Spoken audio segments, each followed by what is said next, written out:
All right, Ross Strickwater again with Control Concepts for Law Enforcement.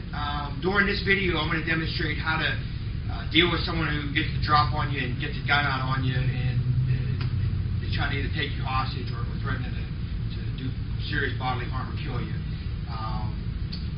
I'm going to start with what I learned in the academy back 20 years ago, and again, it's still being taught quite a bit around the country. And again, if it works, it's great, but we have a different take on this scenario. So first thing, I'm going to use an airsoft gun. There's no BBs in the airsoft gun. There's no BBs in the chamber. My partner's already checked it because he's the one I'm going to shoot with it. So he wanted to make sure it was good. You always need to make sure that all those safety precautions are in effect. So he comes on. Again, like I said, what I learned in the academy, he pulls a gun on me and I'm here, I'm close enough, I'm distracting him, I'm doing all that good stuff. I get offline, I grab the gun, I do some type of manipulation of the gun and wrist and whatever, and whether he goes to the ground or I just take it loose, really doesn't matter. So I'll take him to the ground. This time he goes down, I get the gun loose, I pull my gun, and I cover, I give verbal commands. Okay? That's typically what happens. Problem I see with it is,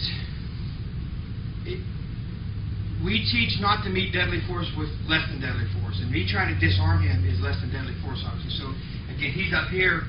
What we do, again, verbal distraction. I get in close enough. As I reach for the gun, I reach for my gun. If I have a gun on me, I might as well use it. So I secure his gun so he can't push it back on me. I get my gun out, I come up on target, and I pull the trigger. Again, the gun doesn't cycle because there's no BBs in it. Okay? But I want that feel of actually shooting him with this. Some people don't like this crossing with the laser rule, and I get that. I'm okay with that. So, again, we're here. He comes up, gun's on me. He's saying whatever he's saying. I'm saying what I'm saying to get out of it. I get offline. I draw. I come low into the hip. Shooting somebody in the hip flexor is just as good as shooting him in the chest. Cause a lot of damage, a lot of whatever. One thing I need to make sure of is I fire here. Hopefully he goes down.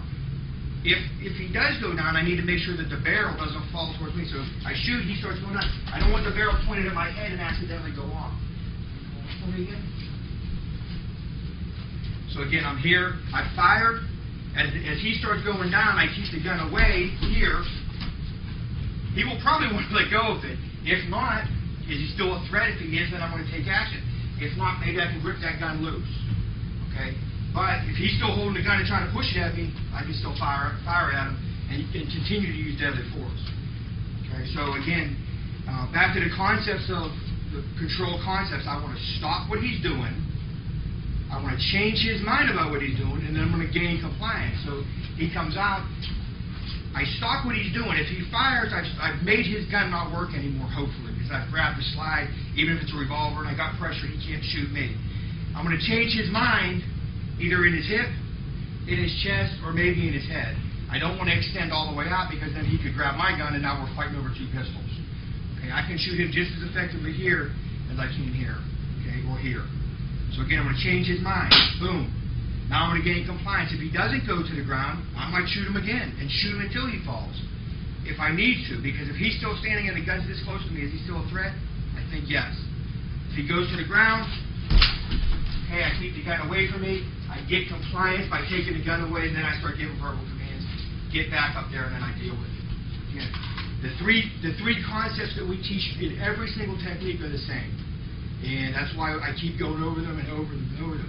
If you do similar techniques that meet those three criteria, then you're on the right track, I think. Again, if you have any questions, please contact me at the email below, and be safe out there.